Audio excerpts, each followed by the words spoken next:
삼성전자 주식 무조건 사야 하는 가격대가 있습니다. 오늘은 왜 그런 가격대가 존재하고 그 가격은 도대체 얼마인지 그 내용에 대해 살펴보겠습니다. 삼성전자는 2024년 11월 15일 총 10조 원 규모의 자사주 매입을 공시했습니다. 1차로 2024년 11월 18일부터 2025년 2월 17일까지 3조 원 규모의 자사주를 매입해서 매입한 이제 자사주는 소각하는 걸로 전량 이렇게 이제 공시를 했죠. 자사주는 장내 매수를 통해서 5014만 4,628주, 우선주는 691만 2,036주를 매입해 전량 없애버린다는 계획입니다. 이만큼 유통 주식수가 줄어들게 되니까 투자자 입장에서 뭐 굉장한 호재죠. 나머지 7조 원은 추후 이사회를 통해 주주가치 제고 관점에서 활용 방안과 시기를 논의하여 결정할 예정이라고 합니다. 그러니까 뭐 대략 이제 시장에서 예측은 한 1년 정도 시간 텀을 두고 중간중간에 이제 이 7조 원어치의 자사주를 매입할 것이다.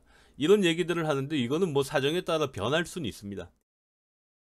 이번 삼성전자 자사주 매입은 2017년 이후 7년 만에 그 자사주 매입으로 최근 주가 하락에 대응하기 위한 이제 그 발표로 삼성전자 주가는 5% 이상 급등했습니다. 발표한 이후. 그러니까 대형 호재가 맞긴 맞죠. 삼성전자 같은 주식이 하루에 5%가 오른다는 건 사실 어지간한 지금 시장 호재가 아니면 쉽지 않은 일입니다. 그런데 이렇게 발표한 삼성전자의 아픈 속내는 사실 따로 있었습니다. 주주가치 제고.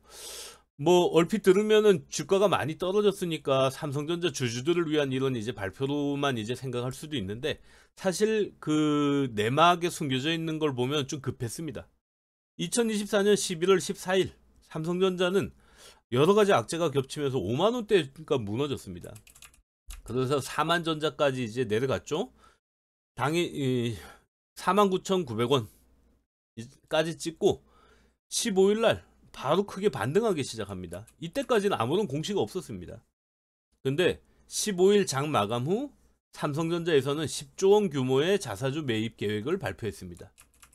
그러니까 공시 직전에 이미 이제 어느 정도 알고 있던 세력들이 있었던 것 같아요.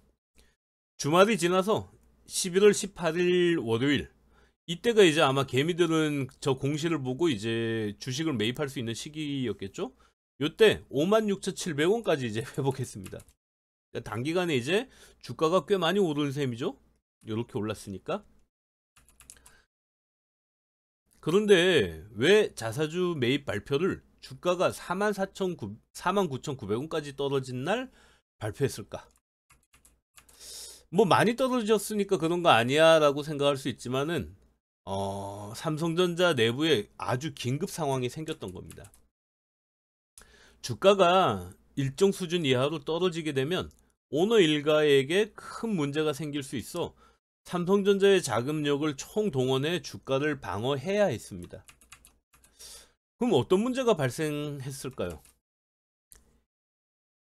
이건희 회장이 죽고 나서 가족들은 천문학적인 상속세를 내야 했습니다. 그만큼 뭐 많은 재산을 받았으니까 당연히 이제 많은 세금을 내야 했는데 뭐 당시에 이제 받았던 이제 뭐 상속받았던 재산이 현금도 얼마 있었겠지만은 대부분 삼성전자의 주식이나 이런 것들로 이제 상속을 받았기 때문에 그 상속세를 내기 위해서 주식을 담보로 대출을 받아서 상속세를 그때 당시에 냈습니다.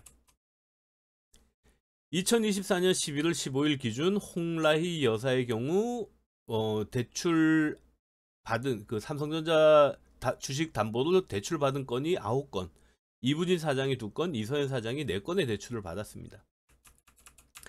여기 보시면은 뭐 일자별로 금액하고 이제 주식수 이런 것들이 쭉 있는데 요걸 이제 이 3명 것만 합산해 보면은 삼성전자 총 6,400만 주 이상의 이제 주식을 담보로 잡혔고 금액으로는 2조 5,188억 원 정도의 이제 금액입니다.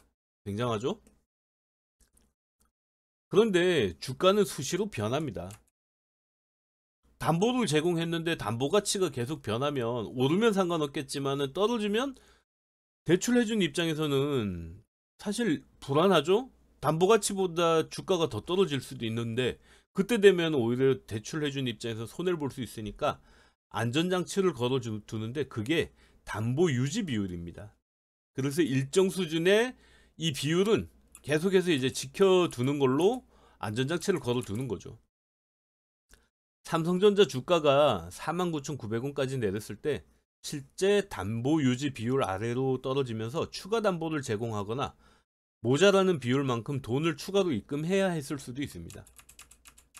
당일은 아니지만 49,900원까지 떨어졌을 때 만약에 담보 제공 비율, 담보 유지 비율 아래로 떨어졌다. 그러면은 그 다음 날까지는 적어도 이 담보 유지 비율만큼을 채워야 됩니다. 그렇지 않으면은 3거래일, 그러니까 다음 날 아침 반대 매매가 나가게 되거든요. 담보 유지 비율이 만약에 이제 약정한 금액 이하면 이 영업일까지 이제 유지는 되는데 3일째 이제 반대 매매를 통해서 주식을 팔아 담보 비율을 맞추게 됩니다. 그래서 떨어진다고 당장 이제 뭐 주식을 팔고 이러는 건 아니고 한 2일 정도는 추가 담보 제공이나 아니면 뭐 이런 준비할 수 있는 시간이 있는데 그 기간 내에 담보 비율을 맞추지 못하면 반대 매매를 통해서 대출금을 일부 회수해서 담보 비율을 맞추는 겁니다. 보통 증권사의 경우 담보 비율이 140% 이하로 떨어진 첫날에는 메시지, 이제 그 담보가 부족해졌다는 메시지가 오고 2일차까지 담보 부족 상태가 이어지고 만약에 이제 3일째까지 이제 채우지 못하면 장 시작할 때 반대 매매 주문을 넣어서 이 담보 비율을 맞추게 되는 거죠. 그래서 뭐 계산하는 건 쉽습니다. 총 자산을 신용대출로 나누고 거기에 100을 곱하면 되거든요. 그러니까 만약에 만원짜리 주식을 1500주를 이제 산 경우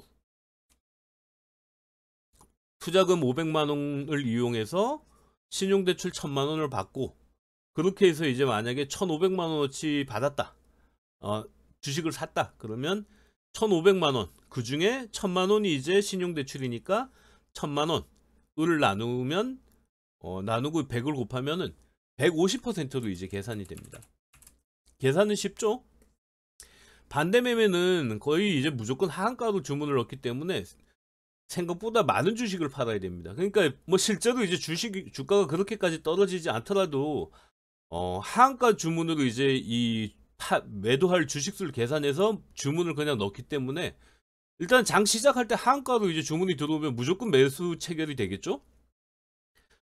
그러고 나면 이제 뭐 훨씬 더 이제 많은 주식을 결국엔 팔게 되고 일반 개미들 같은 경우에는 보통 반배 매매로 전체 주식을 이제 정리해야 되는 경우도 많습니다. 투자 원금 450만원과 신용 융자금 550만원 이렇게 해서 총 1000만원을 1000만원으로 주식 만원짜리 주식을 1000주 매입했을 때를 이제 계산해 보면 처음에 이제 요 대출을 이용해서 샀던 날 담보 비율은 182%입니다. 그런데 주가가 7,300원으로 떨어지게 되면은 담보 유지 비율은 133%까지 낮아지게 되죠. 그러면은 증권사에서 요구하는 만약에 140% 이하로 떨어진 날이 되는 일거래일이 되는 겁니다. 그리고 다음날 7,000원까지 떨어지고 127%가 됐는데 추가 담보를 만약에 미납했다. 추가 담보를 미납했다 그러면 여기 보시면은 이렇게 이제 반대 매매를 하게 됩니다. 반대 매매 시 전일 종가의 80% 가격으로 보통 매도 수량을 계산합니다. 담보 유지 비율을 이제 맞추기 위해서는 생각보다는 훨씬 더 많은 주식을 팔게 되는데 아마 처음 당하신 분들은 많이 놀라실 정도로 많이 팔게 됩니다. 만약 삼성전자 주가가 단기간에 급락하는 경우 담보로 잡힌 주식을 꽤 많이 팔아야 하기 때문에 이걸 담보로 잡힌 대주주의 지분율은 크게 낮아지게 됩니다. 반대 매매 물량이 대량으로 쏟아지게 되면 주가는 더 많이 떨어져서 더 많은 주식을 팔아야 하는 그런 악순환이 이어지게 됩니다. 아무래도 이제 반대 매매 물량으로 대주주 지분이 증권사에서 쏟아져 내리면 그걸 이제 단시간에 받아낼 뭐 개미나 이제 기관들이 뭐 있어주면 모를까, 안 그러면 주가는 계속 더 떨어지게 되겠죠. 삼성전자가 49,900원까지 떨어진 날 급히 자사주 매입 계획을 발표한 이유를 이제 아시겠죠? 앞으로 또 이제 삼성전자 주가가 5만원 근처로 이제 갈 때마다 나머지 10조 원 중 7조 원을 가지고 계속 이제 자사주 매입을 위해 이 금액들을 이제 소진시켜 가며 가격을 끌어올릴 겁니다. 이 노력은 뭐 할까 말까에 대한 선택의 문제가 아니고 필사적으로 하게 될 겁니다. 말씀드렸듯이 대주주 일가의 지분이 반대 매매로 정리되는 걸 이제 삼성전자 자체적으로 놔두진 않을 거거든요.